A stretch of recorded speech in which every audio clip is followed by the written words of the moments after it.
tayo ay maliligo sa dagat upang tayo ay maging malinis. Ang kahalagahan sa ating pagligo ay upang maging malinis ang ating katawan. Halos araw-araw nating gawin ang pagligo upang maging malinis ang ating katawan. Hindi ibig sabihin na pagkatapos nating maligo ay hindi na tayo madumihan.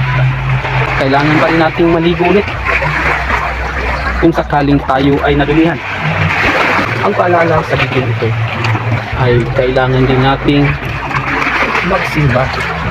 Kailangan nating magsimba araw-araw tulad ng ating pagkaligo upang maging malinis ang ating kaluluwa. Ang pagsimba ay ang paglilinis sa ating kaluluwa. May maraming nagsimba ay magsabing palaging nagsimba, ulit patuloy na nagkasasala, patuloy pa rin nagkasala. Ang mahalaga, patuloy din tayong nagsimba upang maging malinis ang ating kaluluwa. Hindi ibig sabihin na tayo ay nakasimba na ay hindi na tayo maaaring magkasala. Kailangan pa rin natin paulit-ulit na magsimba. Tulad ng pagkaligo, tayo ay maligo araw-araw upang maging malinis. Dahil hindi ibig sabihin na tayo ay tapos ng naligo ay hindi na tayo madumihan pa.